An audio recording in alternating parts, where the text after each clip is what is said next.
On teada, et kui midagi väga tahta ja natukenegi pingutada, on kombeks soovidel täide minna. Veelgi toredam on see, et me kõik võime olla osalised kellegi jõuluunistuse täitmisel. Mai lugu on sarnane sadade laste omaga, kelle vanemad on jäänud elu hammasrataste vahele. Tüdruk oli 6, kui toodi ühes 3 õe-vennaga lastekodusse.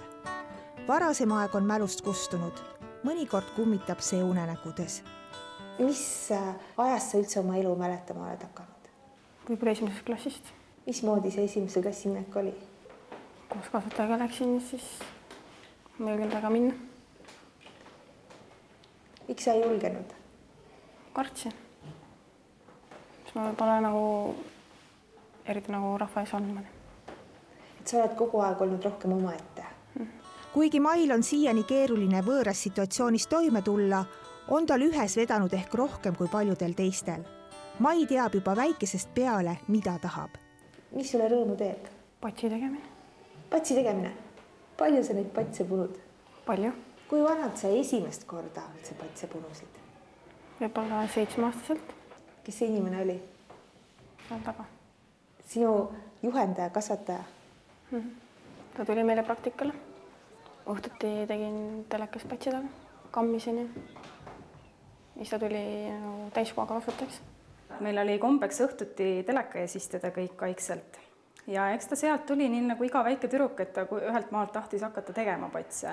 Eks ta nendest tavalistest patsidest ju alguse sai. Ja niiviisi vaikselt on ta läbi aastate olnud ka siis, kui see patsiteema nii aktuaalne ei olnud kui praegusel hetkel.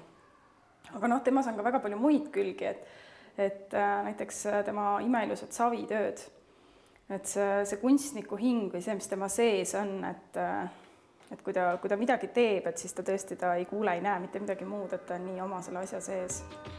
Patsipunumisest sai alguse kasvataja Kersti ja Mai nüüdseks juba üle 10 aasta kestnud sõprus. Need siin on aga Mai viimased kunstiteosed. SEB heategevusfond kogub igal aastal kokku kõigi lastekülades elavate ja vanemliku hooleta jäänud laste jõulusoovid. Sel aastal ripub neid heategevusfondi virtuaalsel jõulupuul üle 1000. Mai, kas sinu soovid ripuvad ka seal soovide puu peal? Ripuvad. Mida sa soovisid? Juuksevärgendusi. Miks? Sellepärast, et mul on suur huvi patsi tegemiste vastu ja juuksuriameti vastu. Mai suureks unistuseks on aga luua kunagi päris oma juuksurisalong. Mõistagi ei saa jõulupana kohe säärast soovi täita, kuid pisut teed saab ta sillutada küll. See siin on tippjuuksur Katrin Kruusma salong. Kes ei tea või ei mäleta, siis oli Katrin just see, kes hoolitses president Ilvese esimesel ametiajal tema abikaasa Evelini soengute eest. Räägitakse, et lausa kuid tuleb oodata, et teie juurde löögile saada. Mis oli see põhjus, et te nüüd äkki terve oma tööpäeva jätsite ära ja pühendate selle Maile? See on ühe inimese unistus. Ja unistused on ju selle jaoks, et neid täita. Ja kui kurb on tema saatuseks, et see ükski laps, ükski inimene ei ole ju ära teeninud seda mitte kuidagi, eks. Ja kui see on võimalik inimest aidata, miks mitte? Ja sellest saavad aru ka kõik minu kliendid. Nii et täna tema päralt ja homme jälle teiste päralt. Katrin kutsus Mai kõigepealt Treidhausi hulgimüügilattu, sest siin on hea ülevaade asjadest, mis kuuluvad juuksurite maailma. Kallistame ka või? On ju? Tere! Lähme siis edasi. Sirgendajad on nii nagu ikka, aga siin on nagu sellised, millega sa hästi palju sa saad kinni panna, sa saad ühe suure teha, keerata ümber suure lokki, sa saad ära võtta ja teha nagu peenikesi. Kuidas esmakohtumise põhjal tundub, kas Mai võiks ka juukse lõikamisega hakkama saada? Ma arvan küll, et võib. Ja me leidsime juba paralleelid, et mina olin väiksena täpselt samamoodi hästi arg. Ma olin nii arg, et ma ei julgenud koolis isegi vastata klassi ees, eks. Et me nagu leidsime üksteist. Ja et selle õpib kõik ära ja tal on nagu huvi ja ta silmad lähevad särama ja kui millestki räägid, eks, et ta tahab juba koolitusi ja mida iganes. Et minu arust on nagu lahe, et noored inimesed tahavad ja mingi unistus on, et seda püüame täita ju. Sulle on kamm, käärid ja klient. Palun. Mis sa kõigepealt teed? Salgutan niimoodi.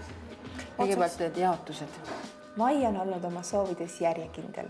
On küll ja sellega me praegu ka tegeleme, et siis tema see unistus sinna juuksuriks õppima minna, et ka see läheks täide. Et see, et ta on selle nimel ka teinud, ta on ju käinud paaril koolitusel juba. Ta kindlasti tahaks seda veel teha. Näiteks Pärnumaa Kutsehariduskeskus pakub ka võimalust sellistes töötubades osaleda, et kõik see kogemus, mis talle tuleb, ma usun, et see on ainult positiivne selle koha peal. Mis neist noortest saab, kes lõpetavad gümnaasiumiga, kes elavad Lastekülas? Nad tavaliselt lähevad edasi õppima, et kui nad õpivad päevases õppes, siis on neil võimalus veel asenduskodus elada kuni 24. eluaastani. Lähe, Anne, ja vaata, mis veel tehakse. Pane silmad kinni kõvasti. Oota. Kõik. Nüüd rohkem puutuda ei tahi. No nii, oled sa ilus tüdruk või? Noh, oli jõudne? Natukene. Oli või? Aga mis sul kõige hullem tundus? See, kui ma neid lokke pidin tegema. Kuigi Babin oli väikese modelli kallal töötades sees, ütleb Mai omavahel olles, et päev oli põnev. Kuid Katrinil on veel üks üllatus. Kui sul täna oli nagu vähemalt üks nendest asjadest, mida sa nägid, et kuulus sinu soovide hulka, siis palun, need on sulle föön ja tangid, et oma soenguid paremini teha. Palun. Ja nüüd on see koht, kus tuleb kallistada. On ju? Et ole ikka tubli, eks ju? Olen, nii tore. Ja helista mulle. Ja. Eks? See on nüüd see Mai natukene teine pool. Täpselt seesama kunst, nagu tal kõik need asjad on. Et Mai on hästi aktiivne, ta teeb savitöid. Tal on imeilusad tööd. Ja see on meiepoolne väike tänu teile. Aitäh! Millised jõulud teie maast tavaliselt on? Nii nagu suurepere jõulud, et mitte midagi, käib meil samamoodi jõuluvana, meil on samamoodi kingitused, õhtu ilus pidulik laud, et me ei erine mitte millegi selle poolest küll nagu tavaperedest. Me teeme asju koos, istume ja sööme ja räägime juttu. See on sinu jaoks kõige olulisem, et saaks olla lähedastega koos. Armastavaid vanemaid ei asenda keegi ega miski, kuid heategeval jõulupuul ripub veel üle 300 unistuse. Nende täitumisele saame me kaasa aidata. Et need laste näod, kui siis need kingitused saabuvad, et seda on jube vahva jälgida, sest see on see, mida tema siis tõesti on soovinud. Et võib-olla on kodusid, kus ei saada selliseid kingitusi. Et siis mul on nagu väga hea meel, et vähemalt nendel lastel on see võimalus olnud. Ja ma loodan, et sellel SEB heategevusfondil ikka jätkub seda tahet ka seda veel aastate pärast teha.